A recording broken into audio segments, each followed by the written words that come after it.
Assalamualaikum Bara, selamat datang kembali di Guru Gembul Channel. Menurut Bara ya, apa kira-kira persamaan antara klan Yahudi dengan klan Ba'alawi? Ya ini semoga tidak tendensius ya, tetapi salah satu di antara sekian banyak persamaannya itu adalah bahwa mereka sama-sama mengharamkan tes DNA. Kenapa seperti itu? Karena keduanya itu memiliki kesamaan bahwa agama mereka, tradisi mereka, dan identitas komunal mereka itu dikaitkan dengan marwah leluhur, dikaitkan dengan nasab. Jadi misalkan orang-orang Yahudi itu percaya bahwa bangsa mereka adalah bangsa pilihan Tuhan. Dan karena itu negara mereka, negara Israel adalah negara pilihan Tuhan. Dan karena itu negara dan kepercayaan terhadap agama dan ditambah lagi kepercayaan pada nasab itu adalah satu kesatuan. Maka ketika orang-orang Yahudi tes DNA itu menjadi sebuah ancaman besar. Karena dengan begitulah mereka akan mengetahui bahwa orang Yahudi yang sekarang ada di Israel itu ternyata bukan keturunan orang Yahudi asli, tetapi itu berasal dari orang-orang Kaukasia, begitu kan? Nah, karena itulah orang-orang Yahudi di Israel itu ada undang-undangnya sekarang bahwa tes DNA itu boleh. Kalau untuk kesehatan, kalau untuk apa, tapi untuk melacak leluhur maka mereka haramkan itu. Demikian pun dengan Ba'alawi. Orang-orang Ba'alawi itu dulu betapa bangganya mengatakan sok aja tes DNA, nanti juga bakal ketahuan gitu ya. Pak Habib Rizik itu kan pernah mengatakan seperti itu. Tapi begitu tes DNA itu bisa melacak bahwa mereka sebenarnya bukan berasal dari keturunan Nabi, dan sebenarnya nasab mereka dan agama mereka dan identitas komunal mereka ada dalam satu kesatuan, dan kalau di tes DNA itu berarti hancur semuanya, maka mereka tiba-tiba mengharamkan tes DNA. Begitu. Nah, maksud saya sebenarnya bukan ke arah sana, maksud saya adalah ke sesuatu yang jauh lebih luas, bahwa selama ini agama itu terkait dengan halal haram, boleh tidak, dan hal yang semacam itu seringkali bukan benar-benar didasarkan pada landasan moral, bukan pada masalah-masalah ilahiyah, tetapi karena kepentingan-kepentingan pribadi dan atau kelompok. Jadi sesuatu dianggap halal itu kalau sesuai dengan kepentingannya, sesuatu dianggap haram kalau sesuai dengan kepentingannya. Kalau tes DNA itu baik untuk kelompoknya, maka orang akan berbondong-bondong melakukannya. Tapi ketika itu akan mengurangi kesakralan diri kita, atau mengurangi kepentingan kita, atau mengurangi ketakjuban orang lain pada kita, maka kita harus mengharamkan itu. Begitu. Nah, jadi halal haram adalah demi kepentingan. Dan saya juga sering mengulang-ulang ini dalam banyak video, tapi saya ulang lagi saja. Jadi misalkan begini Baraya, apa hukumnya rokok sesuai syariah? Ini sesuai syariah ya. Apa hukumnya rokok? Boleh. Boleh sekali, karena betapapun ada kejelekannya, kebaikannya juga ada, dan kejelekannya juga tidak terlalu signifikan. Kata siapa? Kata orang NU, yang kiai-kiainya adalah perokok, dan banyak pemuda-pemudanya yang punya bisnis, bahkan punya pabrik rokok. Begitu.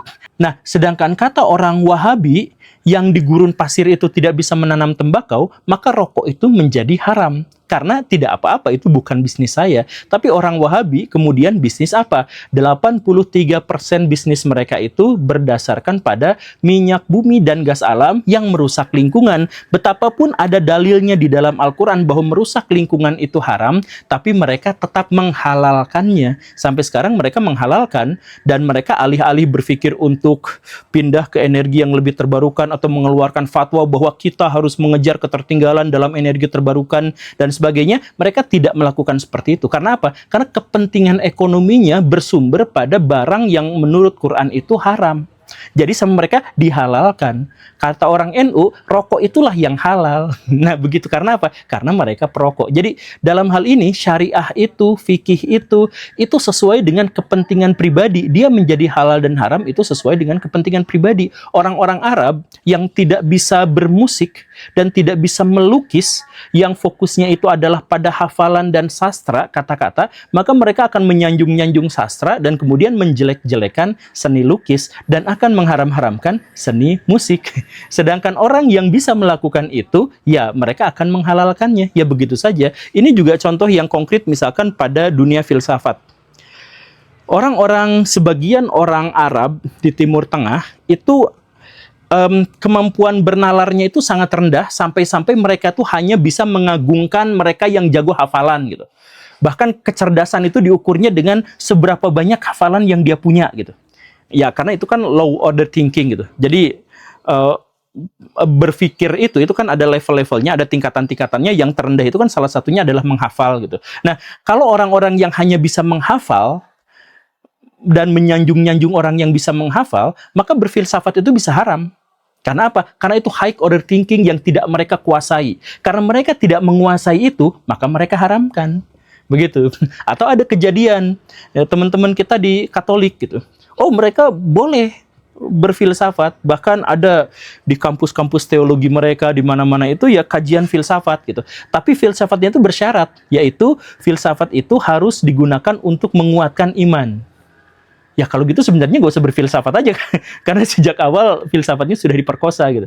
Ya tapi gak apa-apa bagi mereka, filsafat itu boleh asal untuk menguatkan iman. Gitu. Nah artinya apa? Artinya lagi-lagi ya, halal dan haram, boleh dan tidak, baik dan tidak, itu tidak didasarkan pada real agama dan ketentuan-ketentuan ilahiyah.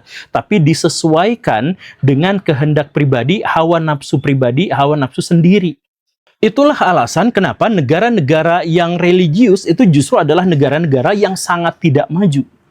Penuh korupsi dan penuh penyelewengan. Kenapa seperti itu? Ya karena sebenarnya mereka itu bukan religius. Mereka justru menggunakan agama untuk membenarkan kejahatannya. Mereka tuh beragama untuk menyesuaikan hawa nafsunya dengan landasan-landasan moral. Begitu, makanya misalkan ada sains ditolak, kemudian politik dan kekuasaan bisa jadi dibela, kemudian feodalisme dilanggengkan dan sebagainya, yaitu yang terjadi di negara-negara yang sangat religius. Saya mengajak berpikir kritis saja, itu bisa dicaci maki, karena harus ngikut pada itu, harus ngikut. Jadi feodalismenya itu kuat. Saya ingin memberikan kepada mereka itu kebebasan berpikir. Mereka tuh harus mandiri, mereka tuh harus kuat, mereka tuh harus tidak boleh terjajah. Tapi mereka justru ingin terjajah dan memaki-maki orang yang ingin memberikan kebebasan pada mereka. Kenapa? Ya karena agama digunakan secara sengaja untuk kepentingan-kepentingan pihak yang berkuasa. Di negara-negara yang korupsinya tinggi, itu biasanya religius, dan di negara-negara yang religius yang korupsinya tinggi, itu ulama-ulamanya biasanya bungkam kalau terkait dengan korupsi. Pasti. Terkait dengan kekerasan keagamaan, mereka bungkam. Mereka bungkam. Karena apa? Karena mereka mungkin saja bagian darinya. Bahkan ada di negara yang sangat religius, negara yang sangat-sangat besar, negara yang sangat kaya, itu sampai ada seorang ulama yang berfatwa atau mengeluarkan pernyataan bahwa menyuap, menyogok, korup itu ada korup hasanah, ada nyogok hasanah. Selama itu demi kepentingan kita sendiri, yaitu boleh nyogok itu. Sampai keluar fatwa itu artinya apa? Artinya ya agama itu disesuaikan dengan kepentingan. Bukan agama itu menjadi landasan moral kita hidup agar kita itu dekat dengan Tuhan, agar kita bisa berbuat baik kepada semesta, agar kita itu menjadi manfaat buat manusia. Bukan seperti itu. Sepenuhnya bukan untuk seperti itu. Tapi agama itu dimodifikasi agar sesuai dengan kepentingan kita sendiri. Agama itu saklek seperti ini, tapi tafsirnya banyak. Makanya mereka itu akan berdebat habis-habisan soal tafsir. Baraya baca kitab sendiri, itu sama mereka itu diharamkan. Pasti.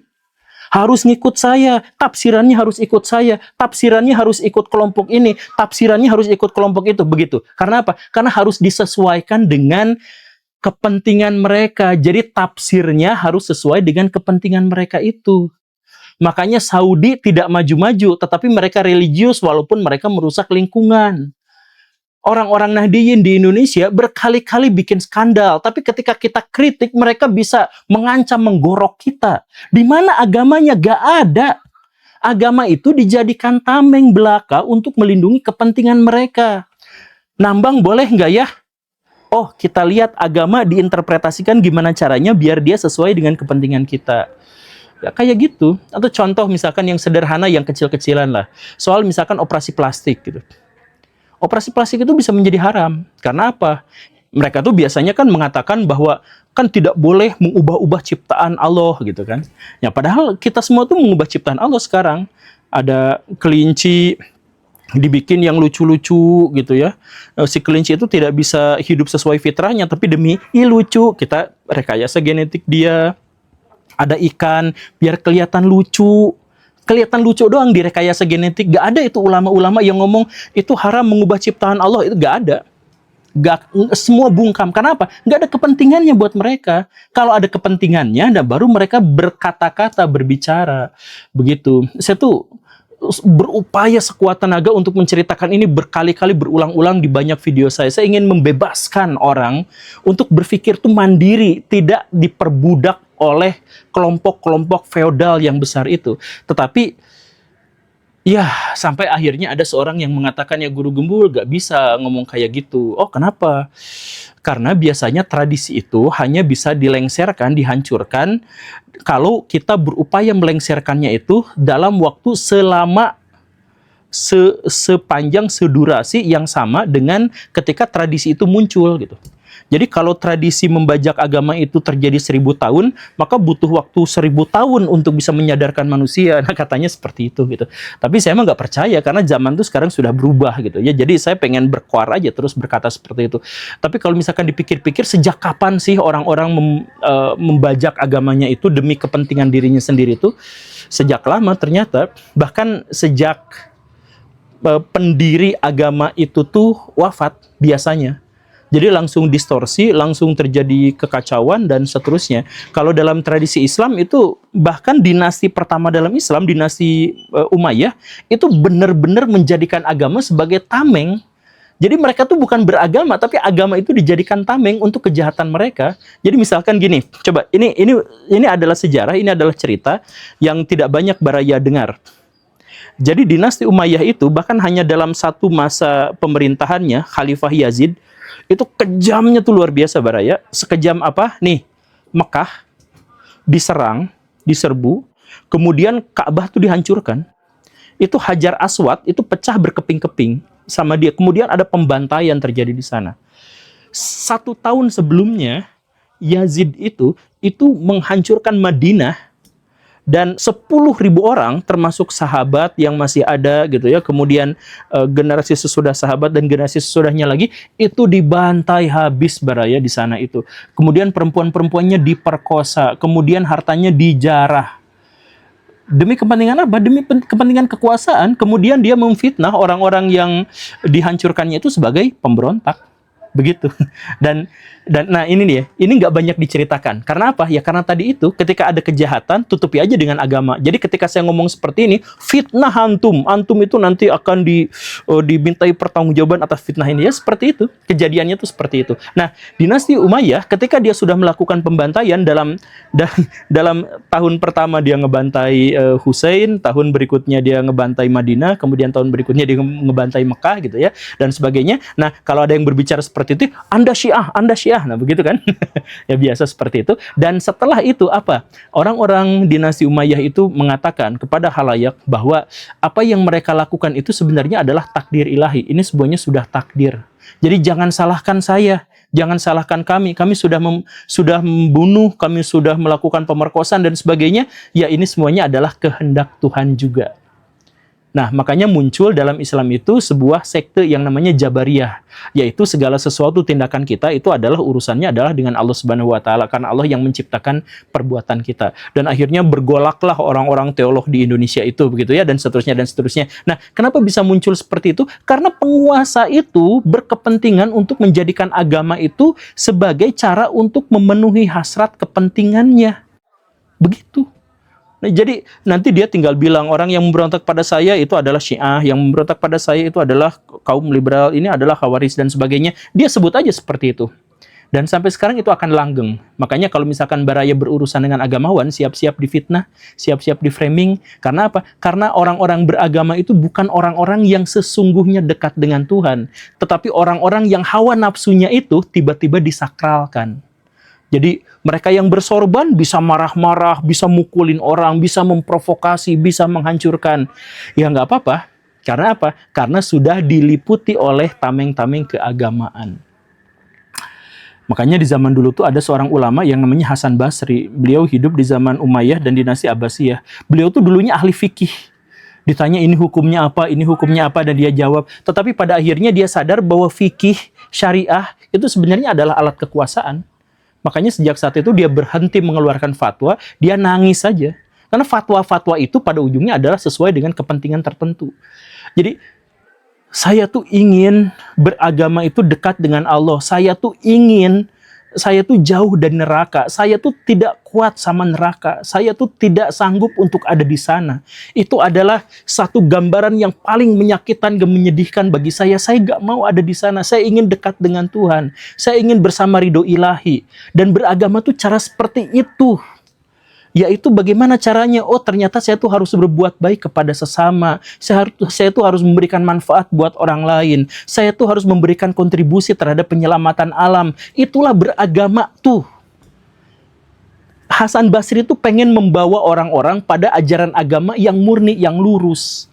Tetapi ya tidak banyak bercerita, karena pada akhirnya sekarang kita tahu bahwa agama lagi-lagi balik lagi, setiap ada kebijakan-kebijakan, ada keputusan-keputusan kontroversial dari pemerintah yang berkuasa, dari orang-orang yang berkuasa, maka dia pasti akan menggunakan label-label keagamaan untuk bisa melindunginya.